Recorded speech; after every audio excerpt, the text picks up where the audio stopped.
Welcome back to another Pontiac video. Looks like he's got a clean area set up for me over there for the instrument panel. I know he mentioned that the flapper for the hood scoop is here, so we may attempt that this evening. We will see. There's so much potential on what could get done tonight. You just never know. Alright, it looks like he's been polishing on the bezel. There's still a little residue, but that's not a big deal.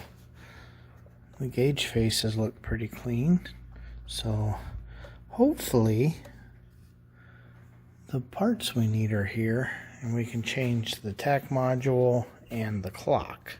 Fortunately, those parts aren't here for the dash yet, so we set her out of the way over there.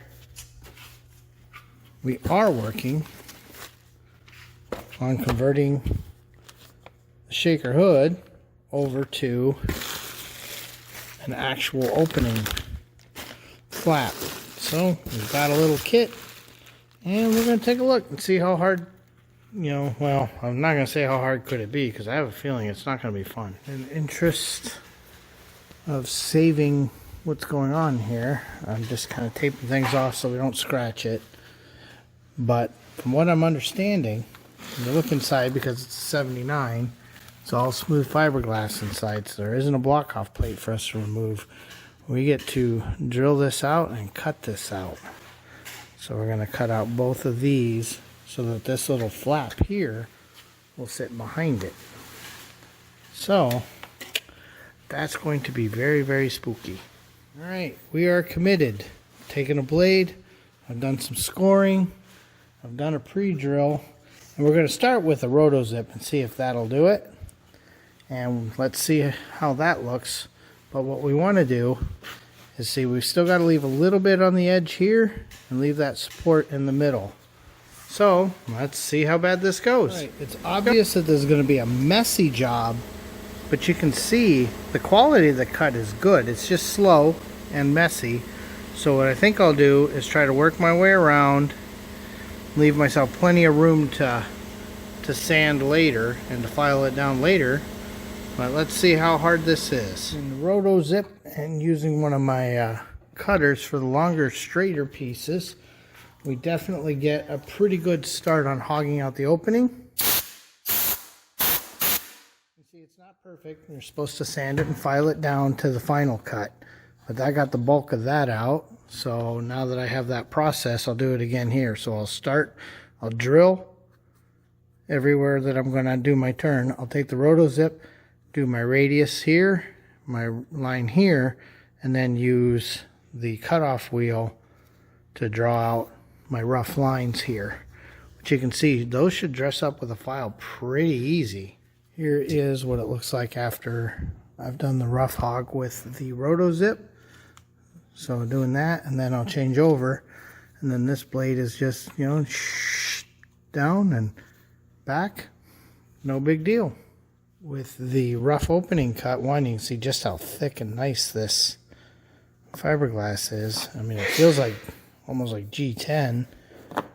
It's obviously not FR4 or anything along that line, but it does feel like a G10 material for making circuit boards. It's very nice. It'll clean up real easy. So I didn't want to get too close with the power tools. Now we'll get in here with small files and sandpaper and clean up the opening. This is literally the most tedious part of the whole job, I'm thinking. But using these needle files, I used a large flat file at a bias just to kind of make everything flattish. And now I'm using detail files to get in here, create the shapes I want, smooth everything out. Plus I am transitioning over the lips, so we want this to be the flat edge, but I do want it curled to the inside, one, so it never wants to peel, but two, I don't want to see that. So see, we just kind of put a little radius there, soften that up a little. All right, I think we're pretty happy at this point. Everything's looking pretty decent. So he's trying to decide if he's painting this or just putting a plastic coat on it. But we have to touch up the white from the fiber. So he's looking for that. And I think that's kind of where we're at. He's working on touch-up paint. He's gotten a pretty good start, but this glass is really soaking it up. All right, time to just let that dry for a little bit. That's going to look pretty nice. And then we'll work on getting this all sorted out, getting it epoxied in, and then rivets for the little motor to run the flap. You know, there's still a bit to do. Okay, so we've got that scuffed and epoxy on it. And now I'm just using a hammer and a couple sticks to kind of keep the weight on her. She's up flush against the edge. So now we wait. Alright, while we're waiting on some epoxy to cure, might as well start looking at how we're going to run the kickdown switch for that. So this is the pedal assembly out of the 78. And you can see how that works. And then when you floor it, this arm comes up, hits the switch. Now, you can see in here, what we're hoping is the same assembly. We might have a bracket, and I might be able to adapt some stuff. So things may have just gotten pretty straightforward. Because it sure looks like that's the same bracket. It just doesn't have that on it. And if that's the case, we can deal with that. So, all right. So that's the next thing we're gonna do. And of course, they're not quite as similar as they looked while we were under there. So this is the one from the Pontiac, and there is a screw that comes from the back side of this into that bolster, and that's really fun. And you'll notice, you know, that's this material hugged out. On this one from the 78 Camaro, which obviously didn't have this bolster, we've got this area. So we're going to have to figure out how to make that happen on here, because it's going to be easier to hog this out than it is going to be to make another one of those. So this will be fun. After a bit of internet sleuthing and kind of looking to see what used parts are going to cost us, we have decided that we're going to modify what we have. It looks like in the later second gen Firebirds that have this location for that kick panel, they don't have that. So what we're going to do is we made a little template of where everything goes, and he's going to weld a little plate right here. We're going to cut out the window, we're going to drill in the little holes, and we're going to get another standard GM switch and pop in there. Should bolt right up, no problem. We could just put this one in the car, but that causes two problems. One, the 78 won't have one now, but the other problem is, because we do have this hush panel underneath, we wouldn't have this screw location.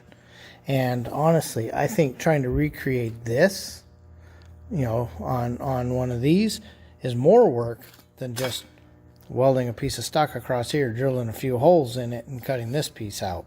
I think that's going to be easier than trying to recreate this crazy thing. So that's where we're going to be leaving that. Let's see. So got to let glue dry. It's not going to continue for on the car here, but got to let that dry, let some paint dry. So we may be getting close to wrapping it up for tonight. So we were hoping to show a little more, but we didn't get the dash stuff, you know, the clock and the tack board. And, you know, epoxy's got a cure. And this pedal assembly wasn't as easy as we'd hoped, but still, it could be a lot worse.